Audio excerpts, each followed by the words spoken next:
शांति दूत श्री कृष्ण।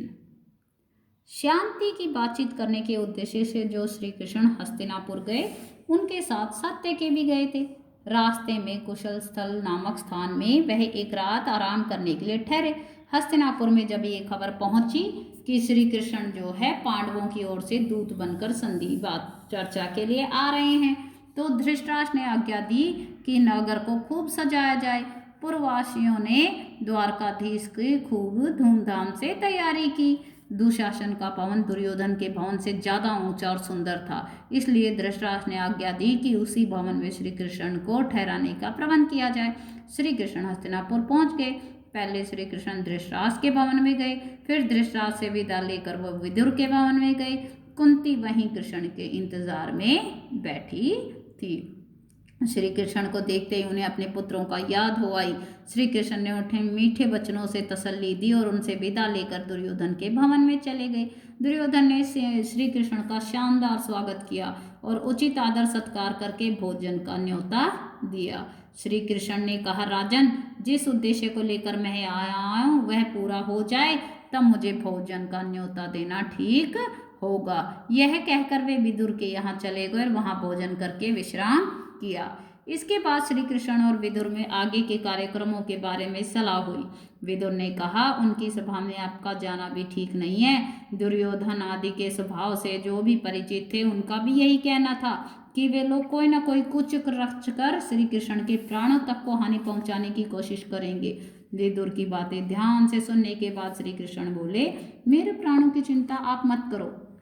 दूसरे दिन सवेरे दुर्योधन और शकुनी ने आकर श्री कृष्ण से कहा, महाराज धृतराष्ट्र आपका इंतजार कर रहे हैं। इस पर विदुर को साथ लेकर श्री कृष्ण धृतराष्ट्र के भवन में गए। वासुदेव के सभा में प्रविष्ट होते ही सभी सभासद उठ खड़े हो गए। श्री कृष्ण ने बड़ों को विधिवत नमस्कार किया और आसन पर बैठ गए।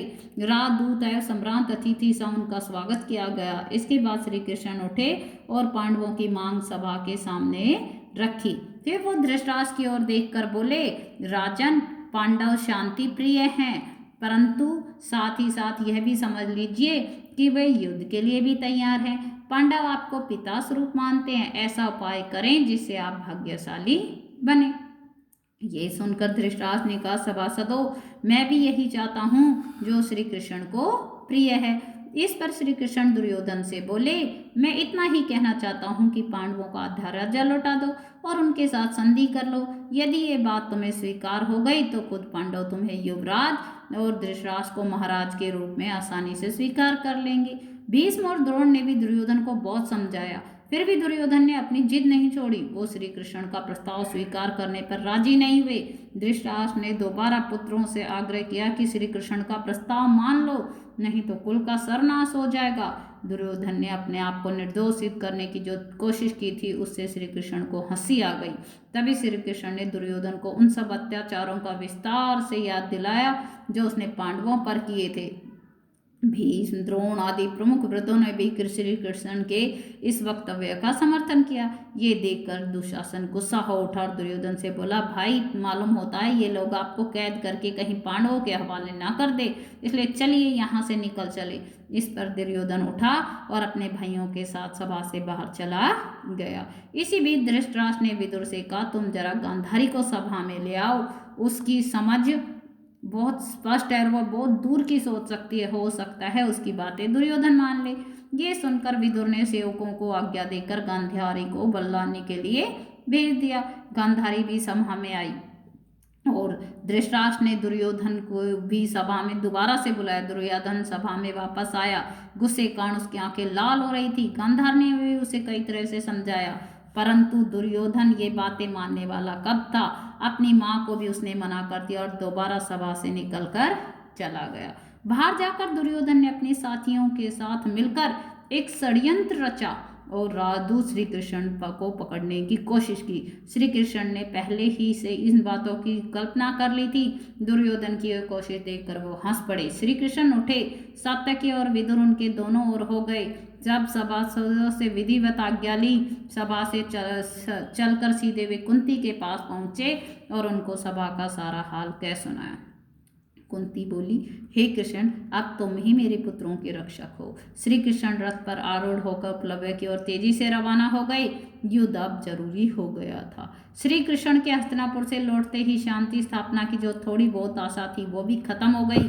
किंतु कुंती को जब ये पता चला कि कुलनाशी युद्ध छिड़ेगा तो वो बहुत व्याकुल हो गई।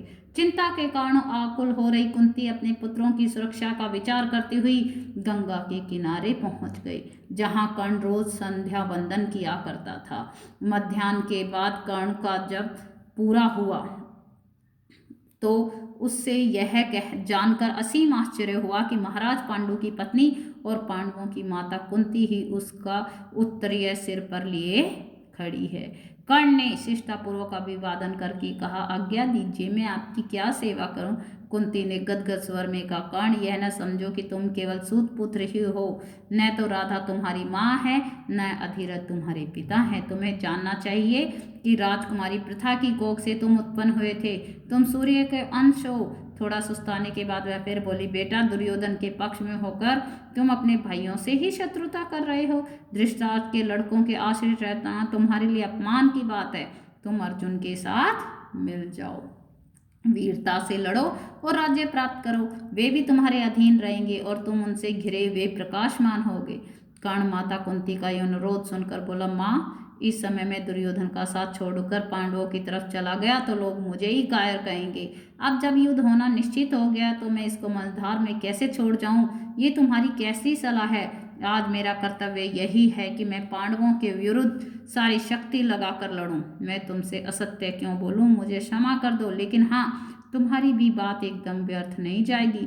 अब मैं यह करूंगा कि अर्जुन को छोड़कर और किसी पांडव के प्राण नहीं लूंगा। या तो अर्जुन ही उस युद्ध में काम आएगा या मैं, दोनों में से एक को तो मरना ही पड़ेगा। शेष चारों पांडव मुझे चाहे कितना भी तंग करे, मैं उनको नहीं मारूंगा। माँ, तुम्हारे तो 5 पुत्र हर हालत में रहेंगे, चाहे मैं मर जाऊं चाहे अर्जुन। हम दोनों में से एक बचेगा और बाकी 4 तो रहेंगे ही।